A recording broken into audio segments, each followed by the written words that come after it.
Welcome to Cornell Keynotes, everyone. I'm your host, Chris Wofford.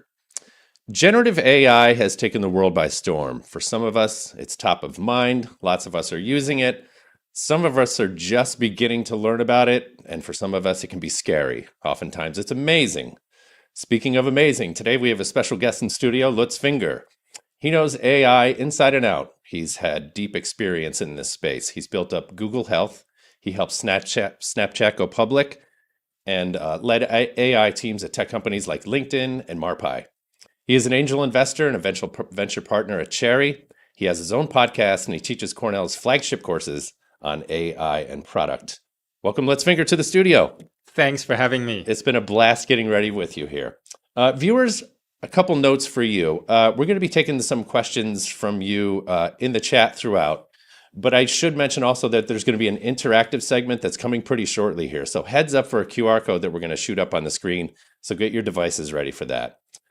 Let's welcome again. In your course, you often talk about your motivations for teaching AI. And I should mention that, by the way, let me back up a little bit. You're the author of a certificate program in AI, and we're going to be citing that throughout as well. So I should ask you, why do you do this? Why did you get into the education space? Like, it has been a sidekick all along. I'm actually at Cornell over 10 years now teaching. And because it is clear that AI is impacting us. AI is everywhere, right? There is a recent excitement about, wow, you can suddenly talk to your AI and it's talking back to you. Yeah. But AI is there since a while, and we use it for businesses. We use it for our own productivity.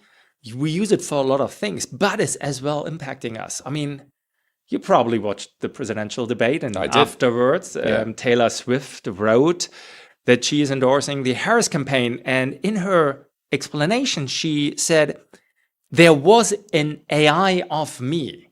Like, that's how far we are. We have now an AI of Taylor Swift, and Taylor Swift isn't liking it. Yeah. So what's that thing, AI of me? Well, somebody created a deep fake. Yeah. Like 6 days ago or so, 8 days ago, I think, the US State Department actually told Russia off for using AI to meddling in the US election. So AI is everywhere, and AI is impacting our lives. And I kind of came to Cornell. I wrote a book and I started doing all those side activities next to my real job because I believe that we need to understand that AI thing, because only if we understand it, we can deploy it ethically, and only when we understand it, we can use it in a way that makes money for businesses. So my aim is, that's the reason why I teach, explain AI to everyone. And it's not brand new. We've been thinking about this for a little bit. There is deep historical context, perhaps more than I even thought so. Well, I mean, AI is not new. Like, it started in the 1950s, 1956. What did that look like? Well, like, initially they had this idea of like a black box doing something, and then they started with a checkers program, a computer that can play checkers, and everybody get excited. So we went through those waves. It's called AI hype cycles, and then we have AI winters. But since lately we had like only hype or excitement around it, right? The whole idea of AI is essentially that you give a computer data, and that data, it contains tiny clues that you and I might not see. But the computer with the data gets trained and figures out those tiny clues. I give you an example. I built up Google Health with a bunch of very, very talented folks. And one of the things we did is we would look at an electronic health record. So a hospital would give it to us, and we worked for them as a supplier. So we would look at the electronic health record, and we would use AI to figure out tiny clues to predict, for example, whether somebody will end up in an emergency room in 6 months. So 6 months before something is happening, that later on everybody would say, gosh, if I would have just known it. We see the writing on the wall in the data. We find those tiny clues so that we can actually help people to prevent those what is called preventable hospitalizations. And it's actually a huge part, like roughly 1/3 of people in hospitals shouldn't be there if we would have just known. Yeah, so that predictive component is absolutely mind-blowing, actually. But at the same time, for a lot of people there, and we've seen this through history, Minority Report, et cetera, right? Getting into the predictive component can be really scary for a lot of people. I'm naturally scared of it. No, absolutely, right? If you if I tell you when you will split up, when you die, when you have a car crash, when you end up in hospital, this is all kind of like, honestly, this is uber natural. Well, it's statistics, right? Yeah. So, and now very often in the traditional phase of AI, we used stuff like to predict when will a machine fail, right? Or like GE, for example, came up with predictive maintenance. Don't check the airplane like in a regular cadence. Check it when it's needed to improve safety, right? Sure. Doesn't sound scary, but now we have prediction on words. We can predict what is the next word in something. In a Google search. In a Google search, this is type ahead, right? Yeah. Or what is the next word in a sentence? And if we can predict the next word out, then we can actually start making sentences. For example, Chris, life is like a box of chocolates. You predicted the next word because it's most likely that word, right? So now we have what we call generative AI. Like it's essentially, technically wise, it's as well a neural network. It's nothing special, but by turning around the neural network and actually recreating things, computers now talk to us, and that gets everybody excited. So everybody's like, "Wow! Now I can have a conversation with a computer." Yeah, and that's so amazing. Well, it is just a prediction going forward. So what does this mean for business? Where is this taking the direction of business and trends? Yeah. Have you looked at the stock market lately? Yeah. Let's not talk about this. Okay. No, but let's not. No, I mean, like, look, I get excited about it. Amazon said very clearly, we are excited about it and we are investing. So is Facebook, so is Google. Everybody is investing a lot, spending shareholder money in this new technology, but we all are not extremely sure what will it actually bring. So essentially, we have now this amazing technology out there, and in my work as a charity venture partner, I see a lot of people trying to make business with this new technology. It's a huge laboratory we're in at the moment. We're all using it and trying to figure out how do we make business. And that's where my course essentially comes in, right? Because in the course, I say, well, the best way to not only use it ethical and responsible, this new technology, but as well, the best way to make good business decisions with that is to understand what this technology can do, what this technology cannot do, and then go industry by industry. We look at healthcare, we look at legal, we look at media, we look at banking and finance, and we go through the different industries and then discuss where can we use it and how can we use it. So how, when you talk about your approach to education, I mean, you had some inspiration. Tell me about that. Yes, yeah, absolutely. Because, well, like you talk about businesses, right? And then we need to make it happening in those businesses, and it's very often complicated, right? People like if I talk to folks, that kind of saying, "Oh my God, AI is so complicated, I don't know." But it's not. It's not complicated. It's actually pretty simple. And all what I wanted to do is to make it understandable. Yeah. And if I'm thinking about complex stuff made understandable, then John Oliver pops into my mind. Yeah, sure. I love his show. And so I approached Cornell with the idea, let's make AI as simple as John Oliver would explain it. Minus the language, presumably. Yes, no swear words. Okay. Sorry for that. All but right. Simple and fun. So to make it simple and fun, I created this Jarvis, like if you like Marvel, Jarvis, the voice from the off, yes. the AI computer who can talk to me. So it's not only me talking about like statistics and machine learning and so on, which, I mean, let's face it, nobody wants to listen to hours and hours of German kind of accent. You're not bad. You're not bad. Thanks. But I want to make it fun. Therefore, Yeah. I have now this counterpart, Mhm. and I actually needed a voice for that counterpart. Okay. So I approached a friend of mine, and we can, like, if you want, we can have a look at it. But like much of my course is actually a conversation between me and that counterpart.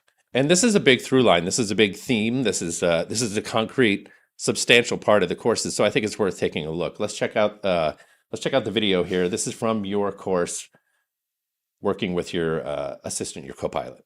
Greetings! I am Sai, a sentient AI, specially designed to assist in this course. I can access and analyze data to enhance our discussions. You're something like a teaching assistant? Well, don't degrade me here.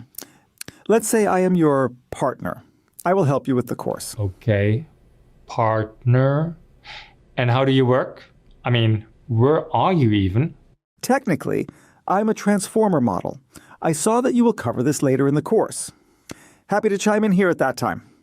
And your voice? It sounds, let's say, familiar? Maybe. I have adopted the voice of Kenneth Neal Cukier, an American journalist and author of books on technology and society. He is best known for his work at The Economist and the book Big Data. But it's really me and not him talking. He just gave me the voice. Okay? Okay. Get it. Greetings. So you say this is I all am computer Sai, generated. a sentient AI. Did Kenneth know about what was going on here? I mean, how did the permissions work out? Explain everything.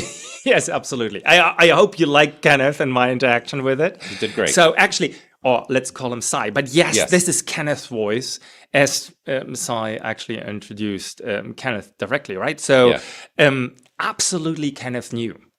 Now, the fun fact is, how do you do this, right? We take a lot of data and then we train a model. And I'm going into this like in the course. So actually, at the end of the course, people can do this by themselves. Sure. But we take data from Kenneth and then train a model on it. Now, here comes the fun thing. Kenneth, and we should give him a shout out, he could have easily done the course with me. He is super knowledgeable in the AI world. He is a technologist. He is an amazing author, and he is an amazing journalist.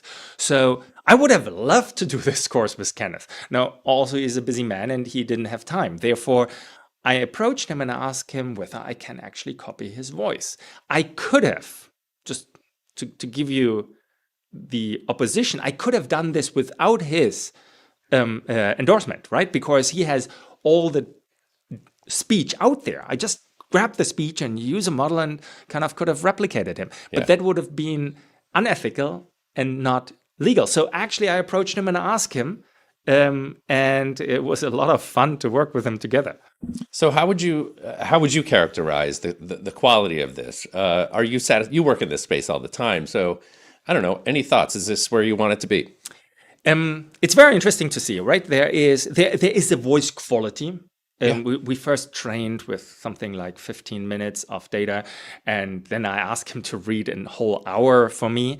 The voice becomes more like him when we train it, obviously, with more data. There is as well the business part, which I want to do. I want to have fun with a nice sounding voice, and Kenneth was what I dreamt of, right? So therefore, I actually asked him whether this is okay, and he said yes. Now, if you want to see the quality, what we can do is I went to London and had a chat with Kenneth. Okay, all right. And we talked about property rights and so on. Yeah. And I made for you two videos or two sound bites. One is the real Kenneth, and one is the fake Kenneth. And we can play both, and you figure it out by yourself how good the quality is. Okay, I will be the judge, but more importantly, viewers are going to be the judge, right? So we're going to play two clips here. This is the time to shoot that QR code.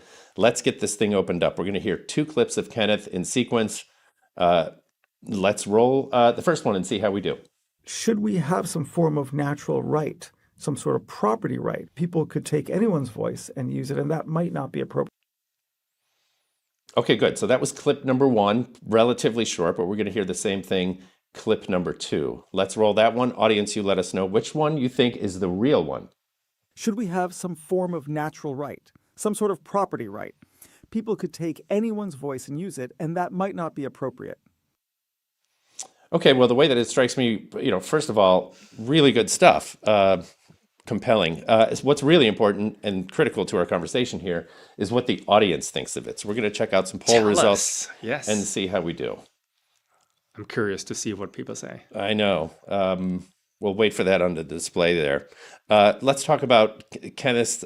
So has he seen the course? Has he heard the course? Oh, he has heard the course. Yeah. Like I first created a message to him where I used his voice without asking him. Yes. And I created a message to his team wishing them, I think, a Merry Christmas.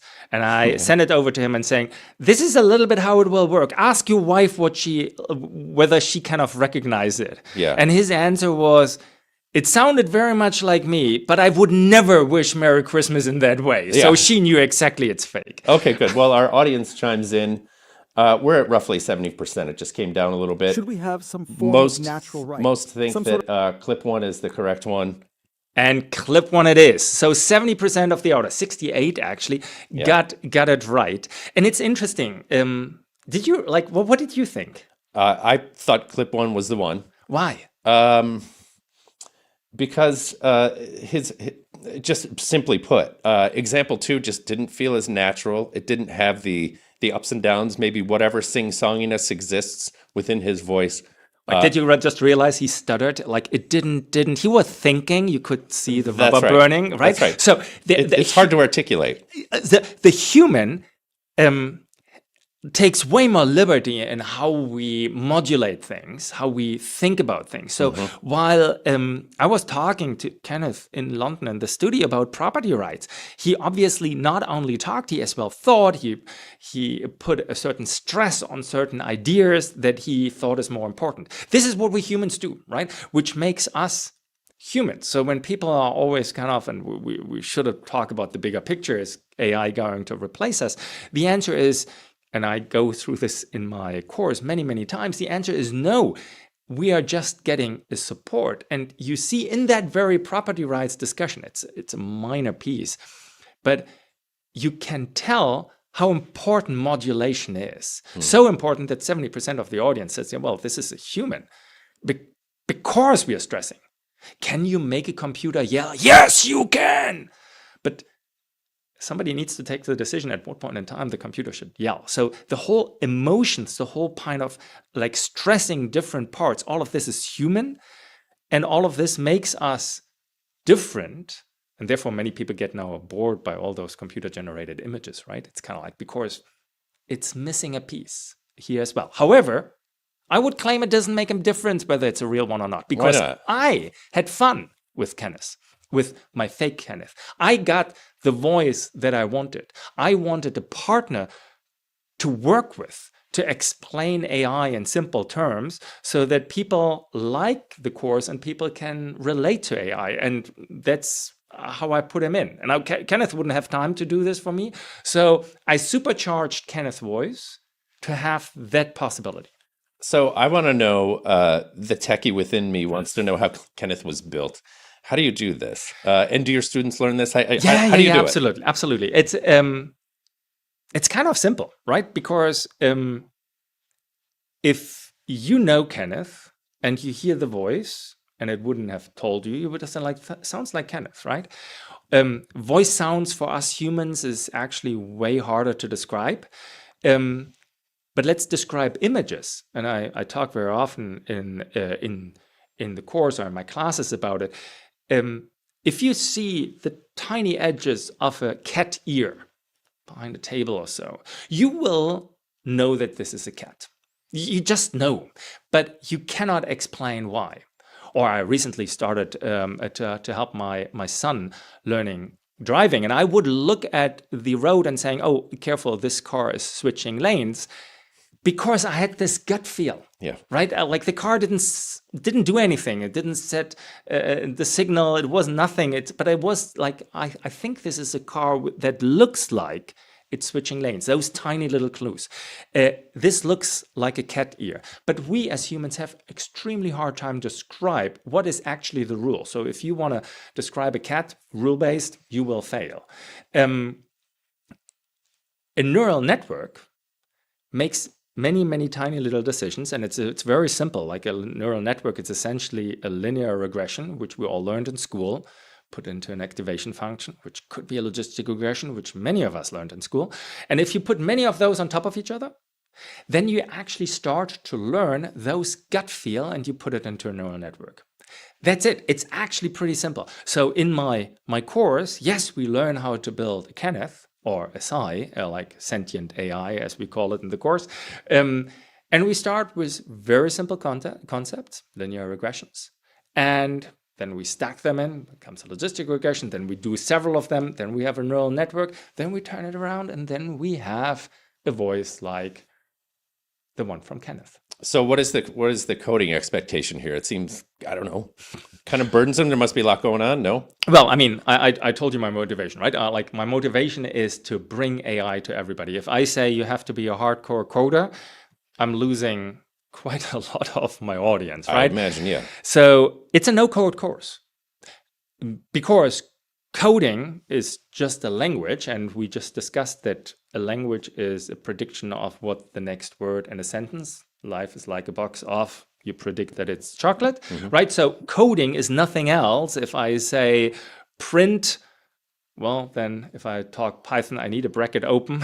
What I want to print, bracket closed. So it's again a prediction, right? So using generative AI, we can now code. So what we did, and we are the first ever doing this, is we built in this Psi person as a co-pilot. So Psi enables the students to talk about business cases with the AI, but Psi as well enables the students to code without needing to code. So my students can say, okay, I want to build a neural network with this data, and it should have the following characteristic. And we talk a little bit about the technicality, about what characteristics there should be. And then the co-pilot or the teaching assistant, Psi, is actually coding this for the students. So my students can code if they want, but many of them actually don't know how to code and didn't code. They just use the integrated OpenAI. We're the first course that integrated OpenAI completely into it. So again, no coding. No coding. In a course in AI. And it's, yes, no coding in a course in AI. Like, this is it. Yeah.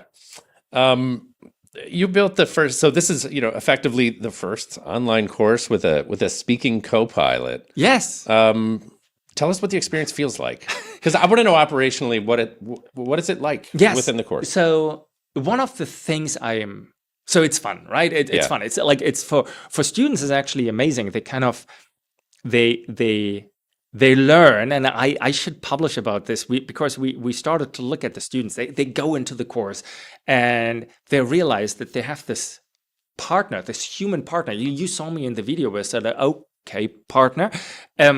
This is essentially the experience of the students. They go in and they start to actually engage directly with an interface that feels very human. Mm-hmm. And they can make any part of data analytics or business discussion or coding with that interface. And that interface gets more and more smarter as we progress through the course. So do the students. So their relationship with that AI actually changes. It's very funny. So the initial course which we ran, people saying like, I don't know what to ask, or they ask too much, right? I had students that would copy the whole question list they should work on and just put it into the interface. And then the Sai was like, wow, that's too much, and shouldn't you tell me, right? Yeah. And so there is a learning experience how we engage with AI, which is a huge part of this course. UX is so important, or user interface is so important. Now, the other thing is we should ask is, what's the business impact, right? Yeah, I was just going to ask you. Yes, because very often we see people getting excited about AI, but it's a tool. It's just a tool. Like the question is, what is the underlying business idea? Well, Kenneth, the voice, underlying business idea, make the course like John Oliver's shows. And John Oliver, if you watch it, let me know you get a free sample of this course, right? So like make this course simple. Then having Sci integrated into the course to talk was the business idea. Allow everybody, even when you don't have coding knowledge, to take the course, right? So every time I use AI, the question is, how do I use this best? Mm-hmm. And here it's make it simple and make it fun. Now, you will laugh, at the end of the course, and I teach this throughout the course, at the end of the course, I clone myself. How? Simple, right? I don't know how, but why? Why? Well, the how is I take data from myself, right? Like a picture here, picture here, picture here. Okay. And then I train a model and boom, I have it, right? Yeah. That's how. Why? You know what, Chris? You're an awesome guy and I really love working with you. But whenever I want to see you live, I have to fly 9 hours. Okay. So to come into studio, to come to Ithaca, it's an amazing place, by the way. Come to Ithaca. It's a great place. Yeah. But to come to Ithaca takes me from the San Francisco Bay Area 9 hours. And that's a full day. So Cornell and I, we had this discussion about, look, we are making a course. And the first thing one of the deans said to me is like, Lutz, but so much is happening. How do you keep your content up to date? Right. Because like, face it, like many of the things we run into issues with ChatGPT 3.0, 3.5, 4. All of this is changing, right? Initially, ChatGPT couldn't get math questions straight. Now I'm using it for my students for analytics. So how do we keep the course up to date? And that's the reason why I cloned myself. Because now we promise our students that we will keep the course up to date every month. Mm-hmm. How? Well, I sit at home and I just write down the next lecture. And boom, you have a Lutz teaching on the course and keeping it up to date. You know, and to see it practically playing out, there's actually tremendous value in that. Sure, it's fun, right? But, all right. But witnessing the state of the art, seeing the improvements that are made, which happen literally from week to week. So gigantic absolutely. improvement. So that's got to be a fun part for you too. Like you don't know where this is going. Exactly. No, but I can promise to my students that like do the course and you will be up to date with the latest and greatest, because I can now use a virtual Lutz, which I can invoke like 24/7 to explain yet another piece. And that's crucial, because why do I use AI? Not because I want to see myself double. No, I use AI to scale up education, to change education. And we have now done 3 things which are pretty amazing. So first, we make the course fun by having a Kenneth or a fake Kenneth, a Sci person who can interact with me. Second, we scale up the students by allowing them to work on programming without need to program. And third, we scale up me as a professor so that I can keep the course up to date. So what do you look like? Not you. Well, I look like me. Like, would be bad, right? Yeah. The question is, can we handle 2 of you? So, like, should I show you a duck, like a duck? No, like I think we have a video. No, we should give a fair warning to the audience, because there is a video which we could link actually in the show notes too. But I copied in this case only my liking. So. Physical likeness. My physical liking, so my face and how I move. Let's look at this. Okay, good. Let's take a look at this as it rolls. So the audience is not going to hear the audio. I should just remind everybody that there's going to be a URL that's dropped in the chat, so you can watch the whole full-length video. So here we have you with the clone. Yeah, who is the clone here? Right or left? I think most of us are going to say that the guy on the left is the clone. Yes, absolutely. And by the way, you can see that I wear actually the same sweater I'm wearing now. So it's that is not replicated in the clone. Oh, it sure isn't, right? So if we can articulate the differences, again, you talked about that kind of interesting phenomena. We need very little visual data to either identify a person that's far away down the street or a cat's ear. It's shocking. You can tell by someone's walk within a quarter of a second. This is similar too. I know you well enough to know that you don't move around like that. You mostly do, right? But there's something that's a little bit off. Well, I stare at you here, like the clone stares at you. Now, but Yes. it is, does it look like me? Yeah, Yes, totally. actually, right. I should also say that when I first saw this video, this is a couple weeks ago or something, that's beautiful. And let's not forget that this is actually really incredible stuff. If you think about the rendering of images 6 months ago, I'm thinking about DALL-E early faces, right? Yes, yes. You could never do that. Yes. Now, again, is it the real Lutz or is it close enough? Actually, nobody cares. It could be, I could actually replace myself with a duck as long as I manage to keep the course up to date, because that's my business, which I want. So throughout my course, I always bring it back to the business because, and we had this very often at Google, we would do very complicated algorithms, deep learning algorithms. But what counts at the end is how do you actually make money with it? How do you use it? How do you use it in a business sense? How do you use it ethical? How do you deploy it? That's what comes down to. And a lot of that's is being figured out in real time. So let's talk about that video just a moment. I want to understand how that was made. We talked about the Kenneth process. Yes. Similar here? Similar here. It's good that you asked because I introduced very early on in my course a framework of how to think about building those things. So first, as I said, it's a business. Then you need data. So I needed to scan myself. And then I trained the model. And then I deploy it and I can actually use it and in order to keep the course up to date. Yes. One thing that I think is critical to point out here, and we talked about this a little bit before the show, you used your likeness. You fed that into the AI, so to speak, right? The sound of your voice. There was a good enough data set to pull that off. But the AI doesn't know what you don't know, right? And so absolutely, that's the part, right? You're literally authoring what it does in kind of a real time in order to keep up with the timeliness of the course. Yes. That's incredible. No, but that's a point. Let me restate this. The AI does not know what I know. Mm-hmm. When it comes to something like you said, the AI does not know what you don't know, meaning when it comes to new things, the AI doesn't know. Yes. But we should point out, when it comes to existing things, the AI knows what I know, because beyond liking and voice, I as well trained the AI with all of my knowledge. Okay, right. So exactly.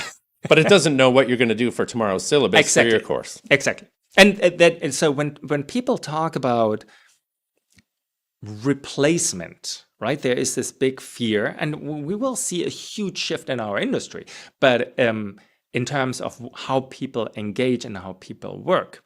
But the innovative thought process, the new things, what I'm going to do tomorrow, the AI doesn't know.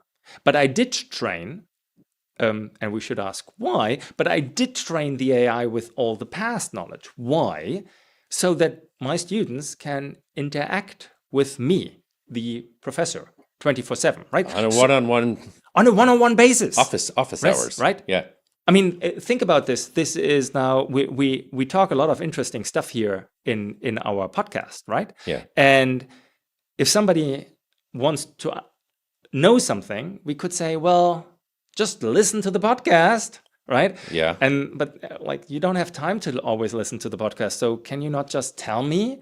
Well, yes, I could, but I don't have time neither. So that is where I'm scaling myself up. And to all of the teachers and professors out there who are listening in, you know what I'm talking about. You have the syllabus, a 3-page document. Your students could have read it. They didn't, but they do ask you questions and you do answer. So AI plays a huge role in scaling us up in areas where we have knowledge, that needs to be replicated? I consider myself an audience advocate when we do these. I'm just going to dig in and say, still feels creepy. Tell me why this is the way to go, Yes. or why it's not creepy to No, begin actually, with. look, like your feelings are your feelings. It does feel creepy, right? Yeah. We have this. There is a terminology actually for it, which is called the uncanny valley. Yes. The uncanny valley is the idea of that it becomes more and more closer to humans. So when you have these robots from Boston Dynamics and they kind of look very clunky and fall over and jump around, then you kind of saying, oh, weird robot. Yeah. Then the robot becomes more cute. It suddenly gets eyes and kind of start dancing. Then you say like, oh, that is cute. That's still clear that this is a difference between humans and non-humans. And now you have robots which are like you look like. That's creepy. So it is maybe creepy that I copied myself, but the whole purpose here is, and actually to overcome this, I should say this, in the course, I actually have a different voice. So my liking looks like it to make the point that I can copy, but I keep a different voice just to make this from the appearance clear to the audience. But there is a creepiness. I have or something which we humans don't like. I have a very, very good example from healthcare. Okay. It's my favorite example in healthcare. It's actually, we gave doctors a write-up of an X-ray. And that's a write-up about, okay, this is what you see here. And dear doctor, Dr. Chris, I want your second opinion. Mm-hmm. Okay. And we do this to many doctors. And the only difference is one write-up says, it's the same write-up. One write-up says, this is done by AI. The other write-up says, this is done by Dr. Lutz, for example. Mm-hmm. Right? And you can see that the doctors who get the write-up of AI say, can't be true. No, like you double check this. I don't trust this. Because we have this relationship problem currently with AI. And that's the reason why you feel it's scary. But we were there before, right? Google looks up content. Now an AI looks up content. And I believe that optimizing workflows by using AI agents is what many people who have content, who think about content marketing are going to do. If you are a brand, or if you are an influencer, if you are a professor, you have created content. I mean, like heck, well, like I came from San Francisco to see you. Why? Because we have created this amazing course and I want to talk about it. So, and I spend time now to talk about it. But if somebody in the audience wants to know something, I mean, reach out to me, but most people will say, well, that's a little bit too much. Can I just write and get an answer? Yes, you could get an answer from Lutz Finger. So I actually, on my non-Cornell part, I built a company called R2Decide. We are an AI agent platform. So we take content from content creators and make sure that you can engage with it. So I tell you, from one of our customers is called Decent. It's a coffee machine. If you know my course, then you see I do a lot in coffee. Coffee is an AI topic. So the Decent espresso machine has 10 sensors and measures pressure, temperature, flow rates, and so on and so forth. And because it's a top complicated technical topic, there is a diehard community of people talking about coffee, what is a good coffee, how to make the coffee, and so on and so forth. Diehard community, a lot of people, 5,000 members. Now, people come in and they will ask, how do I make good milk foam? That's a typical question. Sure. And if you are somebody who has done excellent coffee, is like, well, that is not a question I'm going to answer, which would mean the community would kind of like go down, right? Yeah. Then you use a community manager who points you to the article or to the discussion. That's manual work. So we built an AI agent that automates this work. The community loves this, right? Because now you come in, you ask a question, and I will say, oh, the AI will say, oh, that question was actually answered by Chris. Here's Chris. And which is cool because now you replicate the knowledge and give the knowledge back as the agent, but, and this is the non-creepy part, you actually attribute it back to Chris, the outside of Uncanny Valley. You're not saying, oh, I know how to make a milk foam. No, you say, you know what? Chris talked about milk foam. I show you what he said, summary, and the link to it. Which is a beautiful thing, right? So essentially what you're doing is you're making prior knowledge available instantly, strengthening the brand, strengthening the quality of discussion within the thread. Yes. Everybody wins. No, we if you talk to influencer, they influencers are interested, like brands and influencers, and you have that discussion, what we just brought up here, which is super important for how to make AI useful in there.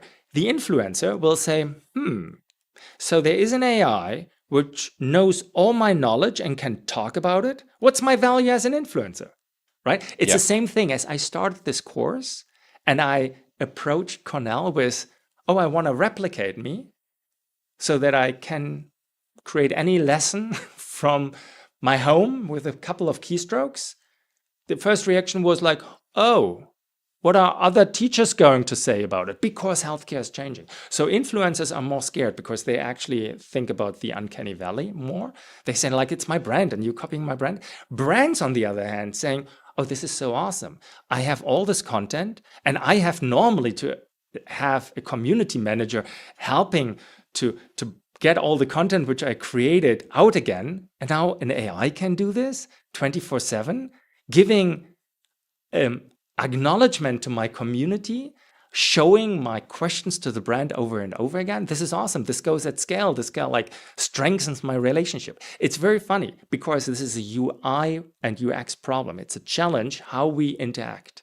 But influencers will get around. They will start learning that for them, this is super helpful to scale up. Because how cool. You're an influencer and you can talk 24/7. How cool for a professor who now can talk 24/7 about their content. And you think about the marketer who's done what is historically referred to as like kind of the golden egg, getting the right message to the right person at the right time. Yes. That actually just happened in the example you were just talking about. But creepy, it still could be.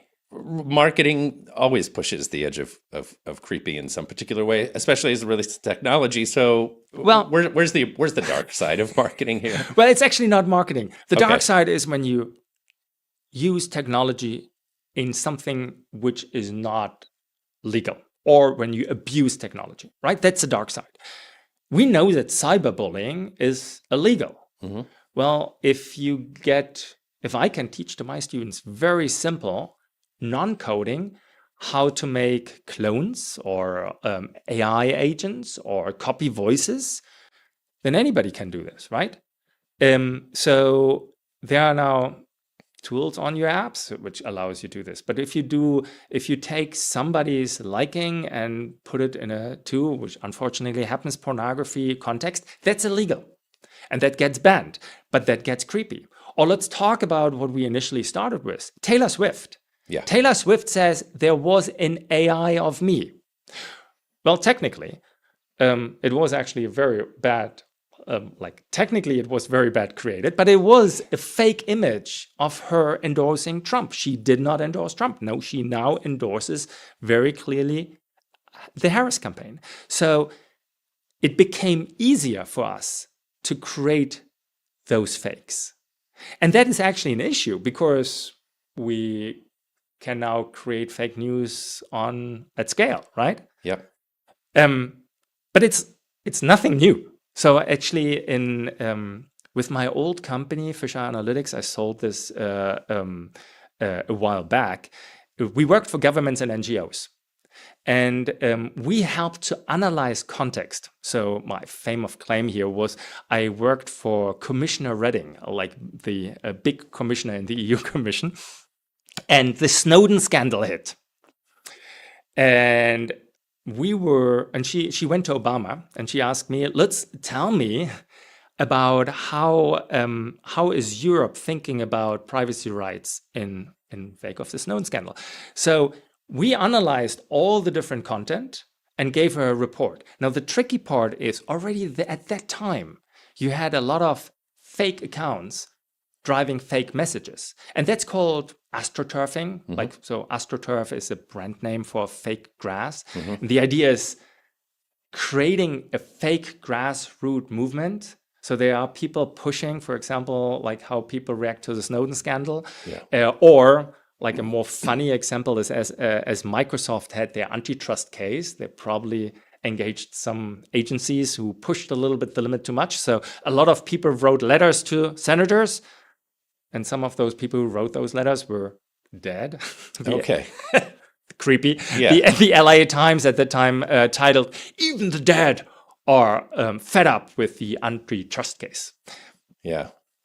So where it really, I think you just had kind of pointed to it a little bit. Then we get into the worst cases, right? State actors playing a part of this, spy agencies, Yes. intelligence organizations launching campaigns on Twitter, Yes. etc. So a lot of legal and ethical things to consider there. But can you tell me about that? How you think about this? Yes, absolutely. All right.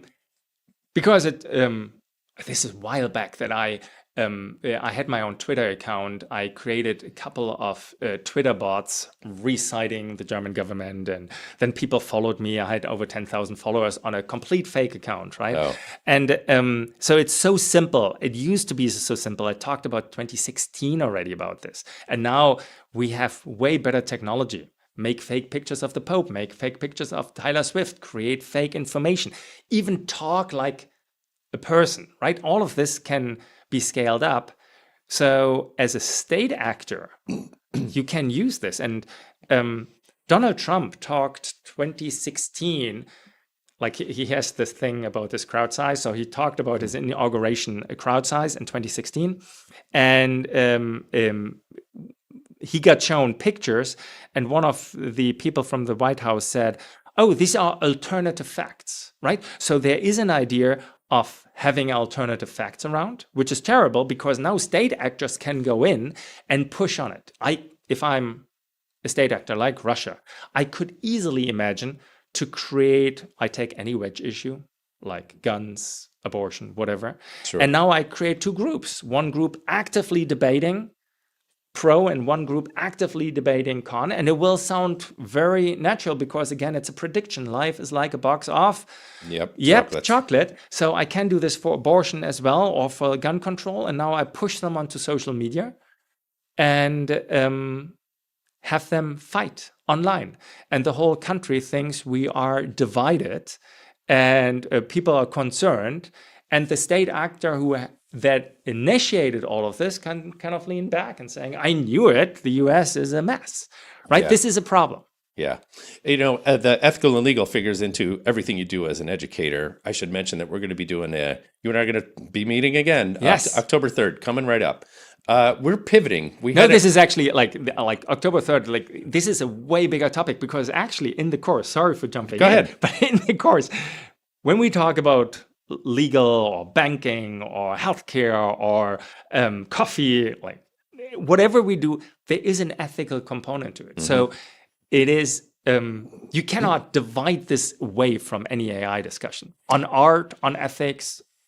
Yeah, so we're going to be tackling this on October 3rd. AI agents and the implication on art and ethics should be kind of cool. So we're pivoting from our previous concept because I think this is the one we landed on and wanted to build upon that. So, Yes. Aside from taking a certificate program, educating yourself at Cornell University if you don't have access or whatever, how else do people learn about this? How do you keep sharp? Yes, how do you keep sharp? I think the way for us to keep sharp is, or the way to understand, it's not so much about how to keep sharp. Because if I think you need to learn what the technology can and cannot do. And we actually learned this. Like, let's talk about this alternative fact, right? You don't trust everything which is happening online. We had just 2 days ago, we had the presidential debate, and the fact checks happened, and people said, like, there was one candidate which gave a lot of wrong facts. And I think many people during the debate already said, "Oh no, I don't think it's right." So we learned by being exposed to wrong facts that fake or alternative news is a fact. We also learned, we just went through a pandemic, and there was a time where the CDC said masks don't help. And Twitter and Google were supposed to suppress that information, right? And we now know that masks do help. So there is this alternative fact information is a double-sided sword because there is no absolute truth in some discussions. In other discussions, the world is like the earth is round. There's an absolute truth. In a discussion like, for example, how much protein should you take? There's a lot of different opinions. Like World Health Organization says at least 0.8 gram per pound, and a bodybuilder will tell you 2 grams per pound, right? So it depends on your context. It depends on a setup. And here it becomes complicated because when you go to Google, it will show you 20 blue links and you decide. And it will list those 20 blue links who is clicking on it most. If you go to ChatGPT, it will only give you one answer. And it will give you the answer where it got trained most on it. I did the following experiments, and I showed this in LinkedIn. I tried to convince ChatGPT that I'm Captain America. So I uploaded a lot of documents, which I used ChatGPT to write, but a lot of documents about claiming that I'm Captain America. And then I asked ChatGPT, who am I? Yeah. Now, that poses a problem because now ChatGPT says, well, there are a lot of documents saying Lutz is Captain America. I'm trained in my weights and like how the neural network is, that Lutz is not Captain America, but Steve Rogers. So how do I combine those? Somebody needs to take a decision. Mm-hmm. At the moment, the decision is done by a product manager in OpenAI or Google or Meta or wherever they live. And my question is obviously, who has the control here? Are we supposed to trust one product manager with this decision? By the way, fun fact, in this case, OpenAI answered correctly. It said, you're Lutz Finger, but you make me believe that you're Captain America, which I thought was a very funny You didn't answer. use a burner account for that one. No, not at all. Okay. Now, but the problem lies here that we will live in a world with alternative facts. We will live in a world which is not black and white anymore, where there is not one opinion. And I call this branded content. So that's the reason why I built R2Decide as a platform where I allow people who have branded content to answer over this content. So take your fitness trainer who has an opinion about how much protein you should take. Now, that fitness trainer can now have a bot or an agent that talks in his or her name 24/7 and explains their liking. So we will get into a world where brands are becoming big again. And now all the media organizations, you lost it as the internet came around, but now New York Times, Economist, listen up. You have probably a huge blast in front of you because we are getting to a world where somebody has to decide what is, not 20 blue links where the user decides. No, we're getting into a world where we need one answer. And that one answer is probably not given by ChatGPT's decision, but probably by a decision which talks like ChatGPT, but is branded New York Times or it's branded Economist, because that's the person we trust. If you want to know something about AI, Chris, you come to Lutz. You're not just asking anybody. You would ask me, I guess. Well, let me ask you this. So, any way you slice it, neural networks are the foundation, right? Yes. Let's close the loop here. So explain how neural networks relate to what you're just talking about. Everything which we're talking is ingrained in a neural network. Identify a cat is a neural network. Talk like Kenneth is a neural network. Decide that an airplane engine needs maintenance is a neural network. Figure out when somebody ends up in a hospital is a neural network. Generative AI as well as traditional AI are empowered by many different logistic regressions on top of each other that we essentially call a neural network.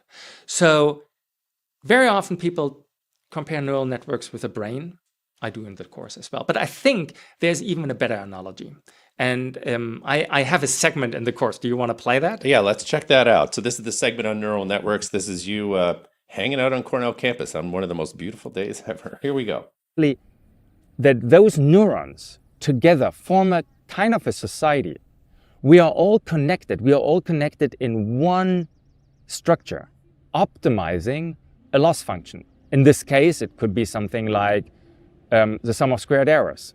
So is society. Society is connected, many different agents called humans. We are connected all by a shared objective. In this case, financial optimization, financial growth or wealth. And as much as each neuron in itself is not very powerful, but the network becomes very powerful, so are we as society. If we work together, we can be very powerful. We see networks sometimes go wrong, and then we create rule-based logics to steer them. We do this for society. We call this laws. But we know the more laws we do, the more symbolic logic we put on this neural network, the less effective it becomes, which is true as well for societies. So in a sense, neural networks can teach us quite a lot. Work together peacefully, because a network is better if it is together. Speaking of together, so we covered a lot, you and I today, and in some ways, it's been nice to kind of package it, but I feel like we're just getting started, to tell you the truth. There's not a clear path forward, but there's this feeling that innovation will continue and probably accelerate at a rate that we've never seen before. What is the next step for you? You know, you've created some of these courses. What do you want to talk about or think about most? What gets you jazzed these days as it relates to AI? What are you into at this moment? Well, I'm obviously jazzed for the company I just created. We are seeing traction. This whole idea of branded information, the whole idea of helping brands, influencers to scale them up as much as I scaled myself up as a professor.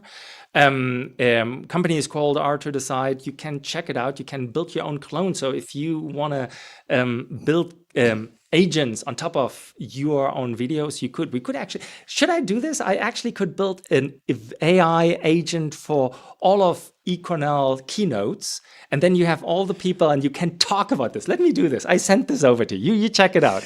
Right. But that excites me the most at the moment. Yeah, so I'm thinking about our audience too. Again, as the audience advocate, right? I mean, we have varying degrees of sophistication within people Yes. who are viewing this. Education is clearly a natural path forward, but for those who are still feeling trepidatious, Easy. The message I keep hearing is, fear not. Keep moving forward. We don't know what it's going to look like. What is your message? But like, fear not. AI is here to serve us. AI is here to stay. It's not going away. Think about how you can use AI in your daily lives to scale up your life, to make it more effective, in your businesses to scale up, right? So there are many different use cases. And in the course, I actually publish like a playbook, how you can go through your business to figure out how is the best applicability of AI. Now, if you're still scared and think, oh, a no-code course talking about AI is not mine, which it's really simple, trust me, and it's really fun. However, if you still a little bit careful, what you can do is eCornell publish a lot of small pieces from my course, from other AI courses eCornell has. We have amazing courses here. Those snippets will help you to understand that this is just a technology, just like Google was one, just like the mobile phone was one, just like the typewriter at some point in time was one, right? So embrace the technology, make it useful, but know that also, as we had in mobile phones, there was abuse, and we started to learn to deal with it. So learn how to use it, because once you learned how to use it, the best thing you can do to us as society is help us to not abuse it. Keep guardrails for others to not abuse it. And that's a discussion we as society need to have. And I'm actually super stoked that I'm coming back to you in a month's time. Yeah. Because at that point, we really should talk about the guardrails. Yeah. And it's what does it mean for Hollywood if you can recreate any actor? What does it mean for laws? What does it mean for regulatory processes? There is so much happening currently where we have a lot of stupid activities as humans and we can scale them up. We have a lot of bad activities as humans and we can scale them up as well. Yeah. Now, we shouldn't. There are laws about it. And we should because we want to make the world a better place. And even if you watched us now and heard about it, AI is easy. AI is there for all of us. AI can be abused and we need to learn how to not abuse it. And we have not yet figured it out how to make the most value out of AI. But a lot of things is happening. Join that movement. Join the effort. Lutz Finger, lovely to have you in the studio. Thanks for coming in today. Thank you, viewers, for hanging with us through the hour. We've just run out of time. Sorry to get to your questions. Note that this event is live right now. The recording will be available in just a few minutes. So, what? May I? If you have questions, just post them on the LinkedIn page, and I'm going to answer them. Oh, there you go. Okay, good. We'll Maybe with an AI. All right. Thanks, everybody. See you, viewers, next time. Bye-bye.